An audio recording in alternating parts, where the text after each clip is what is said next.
Cote d'Ivoire is an attractive and rewarding destination for investors and development partners. Despite 10 years of political turmoil, its economy has shown resilience.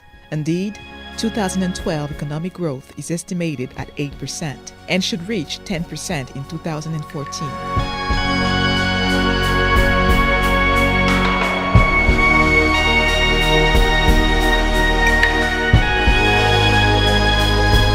The president has a vision for the Ivory Coast.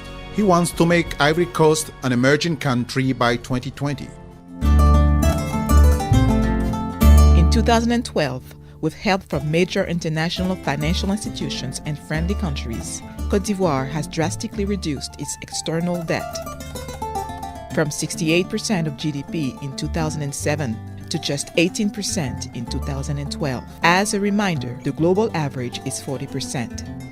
In addition, all outstanding debt to private creditors are being standardized.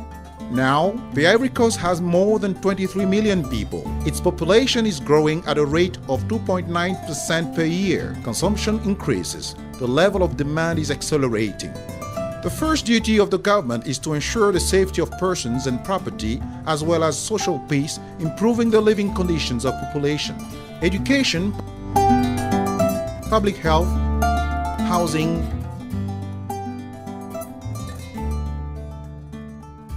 jobs. To foster growth, Cote d'Ivoire must revitalize key sectors of the economy. For this, 3 areas of focus are identified: a modern and efficient administration, an improved business environment, increased investment. Freed from the weight of its debts, the Ivorian state can now invest in building economic infrastructure, social and basic infrastructure in such sectors as transport, water, and energy. This year, almost 8% of GDP will go to great works such as raise the country's competitiveness. In 2013, the level of investment will exceed the wages of public service.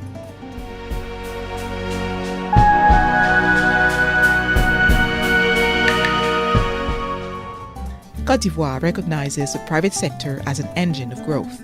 It is organized and attentive. The business environment has been greatly improved recently. An updated legislative framework exists for investment and telecom. New codes are on the way for electricity, mining, and hydrocarbons. Additionally, war is being waged against corruption and so-called incidentals. 500 custom agents attend training to track fraud and counterfeiting.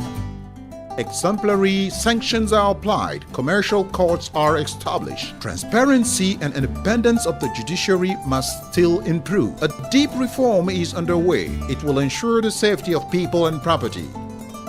The Investment Promotion Agency, CPC, has reduced the time to start a business to a few days and aims for 48 hours. 56 companies have been approved for investments between January and June 2012. They may establish themselves in Abidjan or interior regions. Several new industrial areas are planned at a cost of 130 billion francs CFA, with 1,700 jobs to be created. The inevitable challenges of globalization require Ivorian executives to have the spirit of excellence. With the reopening of universities and technical institutes, high-level training resumes. The West African sub-region provides a natural outlet to Ivorian companies with over 300 million consumers. Internationally, exports are favored especially by the membership of Cote d'Ivoire to the AGOA. Beyond these advantages, economic liberalism, smart taxation, and the free movement of people and goods remain basic principles. This country is one of the most fertile on the continent. It is the agriculture and agro-industry that economists estimate the biggest growth potential. Such sectors as food production, such as rice culture or product to be exported locally, or better, to be processed, such as coffee, cocoa, palm oil, rubber, cashew nut, and tropical fruits. Already the world's largest producer, Cote d'Ivoire has deeply reformed its vital cocoa sector. It ensures a good level of remuneration for millions of farmers. As involved stakeholders, they practice sustainable cocoa cultivation and seek to improve the quality of the beans. From north to south, thousands of hectares of land are available for exploitation, provided it respects the needs of both people and nature. And the state is ready to invest 10% of the national budget in the rural sector. The current 1.424 megawatt generation capacity will increase to 2015 megawatt. This will require tripling output at the main power plants and the construction of a seventh hydraulic dam in the southwest. In terms of oil, the 4 platforms located off our shores produce 30,000 barrels per day. In less than a year, on 8 new wells discovered, 2 gives promising perspectives. Ivory Coast makes a structural reform of the sector to join the International Initiative for the Extractive Industries Transparency. Still on petroleum products, Cote d'Ivoire generates 170 million cubic feet of natural gas a day. 12 new exploration contracts were signed and seismic campaigns continue at sea. In the future, Cote d'Ivoire will once again become the region's key power supplier. Still unknown, the mineral potential is important: iron, manganese, nickel, bauxite, copper. Gold production jumped with Togon ore mining in the north.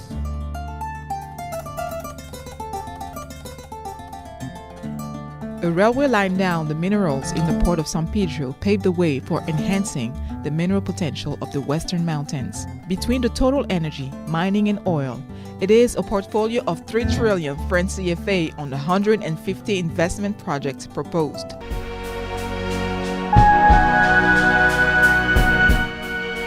The recovery strategy also requires a diversification of sources of profit. Entire sectors of services are to be developed: urban transport, lagoon and rail services to industries and mining, data processing, outsourcing IT, but also tourism and cultural industries.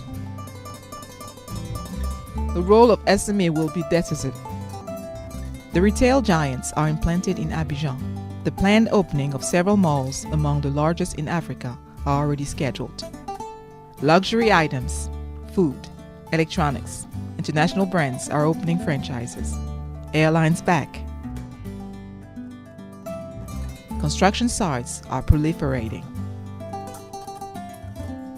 Foreign delegations are coming.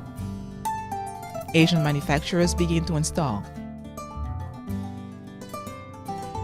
In a few months, Cote d'Ivoire is once again a leading destination for investors seeking opportunities. We have to see in those results a rigorous management of public finances and implementation of deep reforms. The country has regained its credibility and hence its ability to develop ambitious projects, including through public-private partnerships. Already 11 projects are ready to start up during the term. As many countries have helped us overcome our trials, if the African Development Bank brings its headquarters from Tunis to Abidjan, if the European Union, the French Development Agency, the World Bank, IMF, and sub-regional financial institutions support Cote d'Ivoire to be reborn, this will start the Ivorian engine again. Cote d'Ivoire can and must become the center of growth once again, which will result in good benefits for the entire West African regions. Jobs, sustainable benefits, a calm social situation. All Ivorians will tell you what they want is to work in peace. The short-term goal, it is a 2-digit growth in 2014-2015. Our vision is to work together to make Cote d'Ivoire an emerging country by year 2020. We will all benefit.